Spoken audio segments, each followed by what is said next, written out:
plaît, n'oubliez pas de vous abonner et activer la cloche de notification pour ne pas manquer nos prochaines publications. Top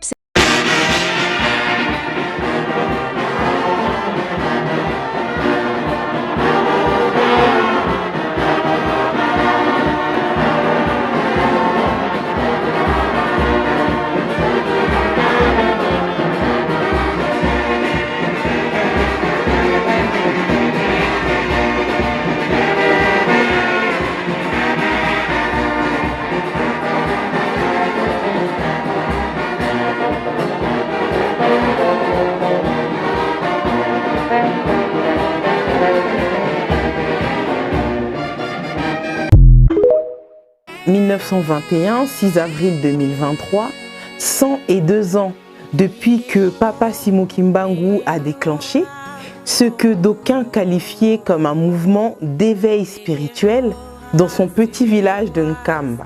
Mais il se révélera que sa mission avait des implications beaucoup plus profondes, ce qui lui valut, très vite, de la part de l'autorité publique, une condamnation. Il lui fallait 6 mois pour secouer tout l'édifice colonial belge en complicité avec les missionnaires. Pourtant, ce pauvre paysan et catéchiste de son village ne jurait que par l'évangile et la mission lui confiée par le Christ. Il va non sans peine prêcher l'évangile, guérir les malades, ressusciter des morts, faire marcher des paralytiques, à tel point que son aura ira dans des contrées lointaines et mobiliser des nombreux adeptes. Au-delà des brimades, persécutions et déportations qui s'en suivirent, le mouvement d'une Toumoua va très vite se muer en une église indépendante qui revendique à ce jour des dizaines de millions de kimbanguistes à travers le monde, l'église de Jésus-Christ sur la terre par son envoyé spécial Simon Kimbangu, et JCSK en sigle. En soi, l'œuvre de Papa Simoki Mbangu revêt une double dimension, spirituelle et politique. Telle est l'essence même de sa mission. La mission d'une Toumoua, c'est ce qui nous réunit pour ce 19e numéro consacré à l'œuvre de Papa Simoki Mbangu, votre magazine Une date, une histoire, la machine à remonter le temps.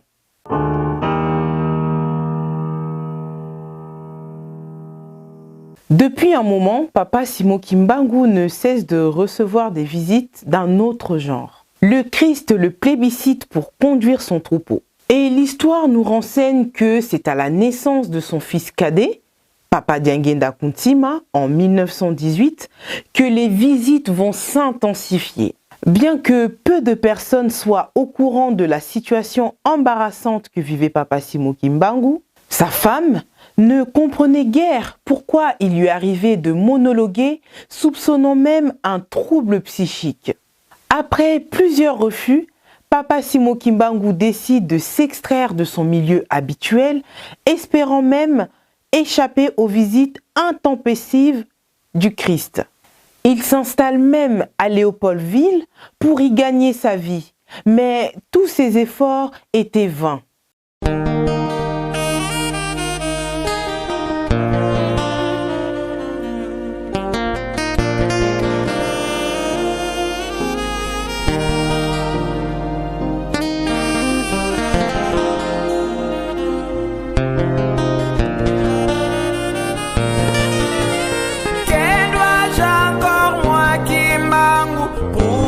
À ce peuple incrédule qui jusqu'à ces jours périt faute de connaissances.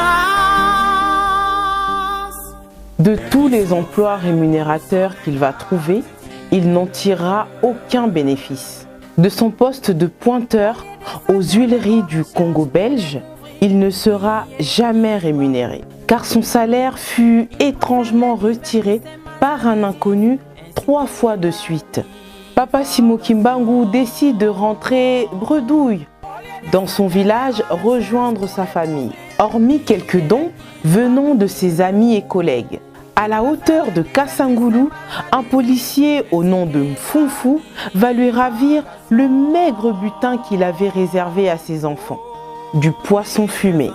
Papa Simon Kimbangu va tenter de plus belle une expérience à Ticheville. Il se fait embaucher comme saisonnier à l'Otraco. Il va être remercié au soir du premier jour. C'est ainsi, finalement, qu'il décide de regagner Nkamba.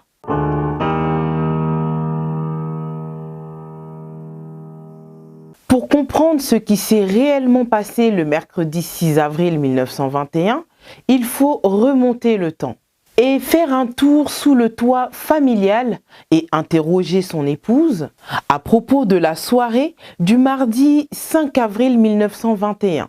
Mama Mwilou dit, du retour du lieu où Papa Simon Kimbangu s'isolait pour ses prières, elle observa une étrange métamorphose. Il était transfiguré, son regard était plus vif, plus sévère et son allure plus assurée. Papa Simon Kimbangu dégageait une puissance qu'elle ne lui avait jamais connue. Il était devenu différent, d'une autorité plus assurée et plus assumée. Il était devenu plus imposant cette fois-ci. C'est ainsi que Mama Mwilou comprit que quelque chose de puissant allait se manifester. Mais elle ne pouvait imaginer de quoi s'agissait-il, confia-t-elle à Papa Ntsambu André. Ce témoignage tiré des échanges entre Mama Mwilou et Papa Ntsambu André est contenu dans le livre écrit par Papa Simon Tsiangani, intitulé L'épopée de la vie clandestine de Mama Mwilou, que vous pouvez vous procurer directement auprès de l'auteur ou sur Amazon. La même nuit, après la prière, Papa Simon Kimbangu rassura Mama Mwilou. Au sujet de la mission et de la voie qui me poursuit, nous en avons déjà parlé, je crois. Malgré mon refus pour le persuader de choisir une autre personne, ma démarche inlassable fut vaine. Alors j'accepte de répondre à l'appel du salut. C'est ainsi que Mama Mwilou va lui assurer son indéfectible soutien. Papa Simon Kimbangu va dire à son épouse qu'à dater de ce jour, que leur vie se séparait effectivement. Le matin, à l'heure du culte, c'est elle qui sonnera la cloche et en aura désormais la responsabilité. On est le mercredi 6 avril 1921, un grand jour où la puissance divine se manifesta au Congo. Quand Mama Mwilou se leva le matin, elle fit exactement ce que lui recommanda son mari la veille.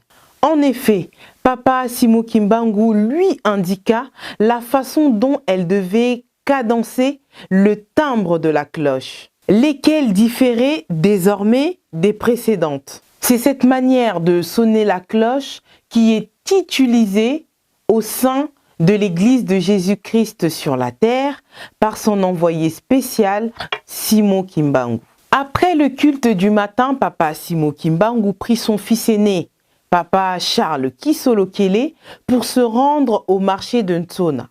Quant à Mama Mwilou, elle prit ses deux fils, Papa Dialungana Kiangani et Papa Diangenda Kuntima, pour se rendre au champ. C'est sur le chemin du marché, en passant par Ngombe Kintsuka, que va se produire le grand événement qui va augurer une nouvelle ère. La guérison de Maman Kiantondo, qui souffrait depuis très longtemps d'interminables maux de tête. Lorsque Papa Simon Kimbangu commence sa mission, le premier geste qui était le plus important, le plus remarquable, c'était la guérison de Maman Kiantondo. Mais ce qui est remarquable dans ce geste que Papa Simon Kimbangu va opérer, c'est que Papa Simon Kimbangu ne guérira pas n'importe quelle maladie. Papa Simon Kimbangu va guérir Maman Kiantondo, malade de la tête. Elle souffrait profondément de la tête, le mental. C'est cet élément qu'il faut bien remarquer. Et par rapport aux conditions de notre société dans son temps, à ce moment-là, nous sommes en 1921, où le pays est sous la colonisation, c'est-à-dire les souffrances que nos ancêtres, nos pères ont endurées, pour lesquelles ils espéraient insalubres, conditions dans lesquelles la société s'est retrouvée dans des conditions d'aliénation. Aliénation au départ mentale et aliénation sociétale complètement. Parce que les valeurs que nous détenions dans le temps, auxquelles nous espérions, sur lesquelles nous sommes fondés, se sont retrouvées bouleversées depuis 1491. Et donc, tout ce temps-là, jusqu'à 1921, nous étions presque, pour dire, dans l'obscurantisme. Et donc, il a fallu qu'un éveil s'élance. Or, un éveil ne se fait que par la conscience. Mais la conscience dans l'être humain, c'est dans la tête qu'elle se manifeste. Et donc, ce n'était que normal que maman qui est malade de tête, des migraines fortes qui le faisaient mal, mais la tête était un symbole criant pour faire comprendre au monde entier et à toutes les personnes qui veulent comprendre la mission de Papa Simon Kimbangu, quel était le rôle qu'il voulait jouer. Pour l'homme noir, quel était le rôle qu'il voulait jouer pour l'humanité tout entière. Non seulement au peuple opprimé qui souffrait, mais aussi lancer un message aux oppresseurs que chaque chose a un début, mais chaque chose a une fin. Et que les choses que nous vivons peuvent se retourner et ne pas toujours rester comme ils sont. Lorsqu'il atteint le village de Ngumbe Kintsuka, Papa Simon Kimbangu se déroba, préférant se rendre directement au marché pour écouler sa marchandise. À cet effet, il prit un sentier, voulant enjamber le pont de Fortune pour traverser de l'autre côté. Il s'arrêta net. Que vit-il? Un ange tenant un sabre, voulant le couper s'il n'exécutait pas l'ordre donné par le Christ. Quel était cet ordre? C'est d'aller guérir immédiatement Maman Kiantondo. Désarmé devant la ténacité de l'ange, il va rebrousser chemin et se rendre directement au domicile de Kiantondo qu'il va guérir en lui imposant les mains au nom du Christ. La date du 6 avril, retenue aujourd'hui comme jour férié, chômé et payé, pour Papa Simon Kimbangu, c'est une victoire. À très grande échelle. Pour les Kimbanguistes, en particulier, c'est une victoire. Une avancée, une très forte avancée. Et pour l'homme noir ou l'humanité tout entière, parce que Papa Simon Kimbangu n'est pas venu que pour les Noirs, mais pour l'humanité tout entière, surtout les peuples opprimés, c'est une très grande victoire dans le sens de la reconnaissance de sa mission, de la reconnaissance de ces peines qu'il a endurées pour que l'homme noir sorte de ces marasmes-là. Mais au-delà d'une victoire sur laquelle nous pouvons nous réjouir aujourd'hui, sur laquelle nous pouvons crier de joie, force est de constater qu'il y a un regret. Mais le regret, nous pouvons dire qu'il est normal. Normal parce que l'être humain, lorsqu'il subit ou qu'il vit un phénomène, il va par étapes. En allant par étapes, il y a ceux qui comprennent vite et ceux qui comprennent en retard. Il y a ceux qui s'adaptent vite et qui s'adaptent en retard. Et pour la journée du 6 avril, malgré cette joie immense que nous éprouvons, mais nous regrettons un retard. Parce que cela s'est fait dans notre pays, en République démocratique du Congo. Ça s'est fait dans le royaume Congo comme il était avant. Ça s'est fait parmi nous, les Noirs. Ça ne devrait pas être reconnu en retard par nous-mêmes comme ça l'est aujourd'hui. Ça devrait l'être bien avant. Et les voix ne se sont pas tues. Les voix se sont toujours élevées depuis longtemps pour faire comprendre à qui veut entendre quelle était la mission de Papa Simon Kimbangu, quel était le rôle qu'il voulait jouer, qu'est-ce qu'il voulait de nous. Que nous sortions pour que nous améliorons notre social. Le retard est imminent, le retard est grand. Parce qu'aujourd'hui, c'est à peine maintenant 2023 que le 6 avril est reconnu. Mais le gros est devant nous. Le gros, c'est quoi? C'est que si, avec la journée du 6 avril, c'est bon, le mouvement a été lancé qui aujourd'hui a pris son ampleur, le kimbanguisme est devenu universel, mais et la société africaine elle-même, et la société congolaise elle-même, qui doit se développer. Or, on ne peut pas avoir un développement sans la paix. Alors que le problème de la République démocratique du Congo, le problème de l'Afrique, n'est simple très simple que sur le plan spirituel. L'Afrique ou le Congo n'a pas de problème politique, pas de problème économique, pas de problème scientifique, ni de problème financier. Et non, il n'y en a pas. Ce sont des problèmes qui sont exclusivement à caractère spirituel. Or, quand on parle spirituel, en parlant de Papa Simoki Mbangu, nous devons nous retourner vers lui. Et donc, pour ceux qui le connaissent, ceux qui ont cru à lui, très bien, mais ils sont combien? Ils sont peu nombreux. Et aujourd'hui, notre grand cri, c'est la reconnaissance de Papa Simoki Mbangu lui-même. Parce que si nous reconnaissons Papa Simoki Mbangu et nous lui mettons à sa place, la paix que nous recherchons, elle est simple, Papa Simoki Mbangu, là en main. Le développement que nous pouvons vouloir pour le bien-être de la société congolaise, de la société africaine, Papa Simoki Mbangu, là en main. Et c'est là le gros du problème. La paix que nous voulons, Papa Simoki Mbangu, là en main. Or, quand nous parlons paix, on ne parlera pas de mort de gens à l'Est, de l'insécurité à l'Est et partout à travers la République démocratique du Congo et l'Afrique en général. On n'en parlera pas.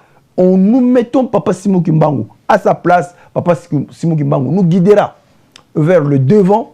Il est le moteur de notre développement. Et c'est à ce point-là que le retard se présente. Et donc, qu'aujourd'hui, ça soit reconnu le 6 avril, le jour férié, félicitations, nous disons bravo aux autorités politiques, mais c'est encore, excusez-moi le terme, 20% de la démarche. Le 80%, c'est ce qui reste, reconnaître Papa Simoki Mbangu, le mettre à sa place. En le reconnaissant, nous allons pouvoir dire à Papa Simoki Mbangu, nous sommes mal conduits par rapport à ces enseignements. Nous sommes détournés de ses voies. Et donc, en implorant son pardon, nous allons faire appel à lui, qu'il nous conduise vers la paix, qu'il nous conduise vers le développement, qu'il nous conduise vers le bien-être. C'est tout ce qui nous manque. Papa Simoki Mbangu détient l'indépendance spirituelle, sans lequel nous ne pouvons pas inventer. Mais si aujourd'hui nous remarquons les inventions que les Noirs font, des voitures, des écrans téléviseurs sans source d'électricité murale, ce n'est qu'un échantillon pour réveiller les Africains de quoi nous sommes capables. Mais avec Papa Simoki Mbangu, nous sommes capables de beaucoup et même de tout. La reconnaissance de Papa Simoki Mbangu, le problème clé est à ce point-là. Et donc, merci pour le 6 avril, il est reconnu aujourd'hui comme tel, c'est-à-dire que c'est le travail de Papa Simoki Mbangu qui est porté aujourd'hui au devant, mais ça ne suffit pas. Mettre sa personne à sa place. Et c'est comme cela que le Congo va diriger le monde, puisqu'il l'a prévu, le destin l'a prévu, le Congo dirigera le monde, mais sans Papa Simoki Mbangu, nous ne pourrons pas. La preuve, nous avons tout ce qui manque au monde entier, mais regarde comment matériellement nous sommes pauvres. Le peuple est pauvre, le peuple ne mange pas sa faim, il n'y a pas d'emploi.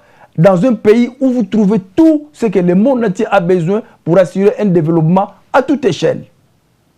Voilà cette journée du 6 avril, ce que nous pouvons retenir.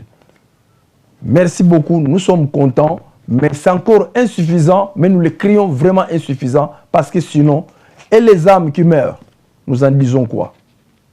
Prenons notre courage, allons de l'avant, mais que la société civile, que la société religieuse, que la société politique, tous prennent conscience, prennent en main. Nous devons remonter l'histoire de notre pays, comprendre comment nous avons eu l'indépendance. Quelle est la mission qui est vouée au Royaume Congo, à la République du Congo? Quelle est la mission qui lui est vouée pour que nous puissions avoir tout ce que nous avons comme richesse? Qu'est-ce que nous devons apporter? Et quand nous remontons notre histoire, nous avons beaucoup à tirer. Et donc aujourd'hui, on ne peut pas prétendre diriger le pays sous quelque forme que ce soit, le Congo, sans se référer à notre histoire qui nous amènera directement à Papa Simoki Mbangu. Et ça, c'est vraiment sérieux. Nous appelons tous les intellectuels, les journalistes, le média, de tous les côtés, les financiers, tout le monde de réfléchir. Quelle est la valeur du Congo, du Congolais, sur l'échiquier international? Nous sommes la risée du monde. Nous sommes punis parce que nous sommes ingrats, mais nous pouvons sortir de cette ingratitude. Une faute avouée est à moitié pardonnée.